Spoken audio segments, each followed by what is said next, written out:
বদলালেও বদলায়নি ভাগ্য।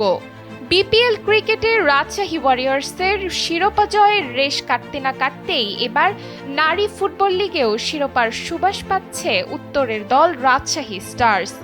ঋতুপর্ণা চাকমা, আফিদা খন্দকারদের মতো তারকায় ভরপুর দলটি পয়েন্ট টেবিলের শীর্ষস্থান পাকাপোক্ত করেছে। ফরাশগঞ্জের বিপক্ষে অলিখিত ফাইনাল জেতার পর সিরাজ স্মৃতি সংসদের বিপক্ষেও 13-0 গোলের বিধ্বংসী এক জয় পেয়েছে রাজশাহী, যেখানে আলপি একাই করেছেন 5 গোল আর ঋতুপর্ণা চাকমা উপহার দিয়েছেন দুর্দান্ত এক হ্যাট্রিক। শীর্ষস্থান নিয়ে লড়াই মূলত চলছে 3 দলের মধ্যে। 8 ম্যাচের সবগুলো জিতে 24 পয়েন্ট নিয়ে শীর্ষে রাজশাহী স্টার্স।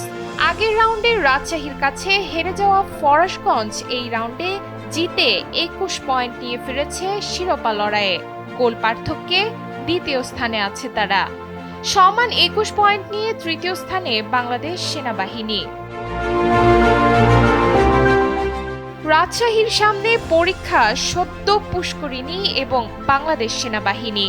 এর মধ্যে সেনাবাহিনীর বিপক্ষে শেষ ম্যাচটি হতে পারে লিগের ভাগ্য নির্ধারক। সেনাবাহিনীও লিগে ফরাশগঞ্জ ছাড়া আর কোনো দলের বিপক্ষে পয়েন্ট হারায়নি। রাজশাহী শিবিরে রয়েছে তারার মেলা। আফিদা খন্দকার প্রান্তি, ঋতুপর্ণা চাকমা, রূপনা চাকমাদের মতো তারকাদের নিয়ে গড়া এই বিগ বাজেটের দল দাপট দেখাচ্ছে প্রতি ম্যাচে। ক্রিকেটের সেই সোনালী ট্রফির পাশে নারী ফুটবল লিগের শিরোপা জয় করে নেওয়ার সুযোগ এখন উত্তরের দলটির কাছে।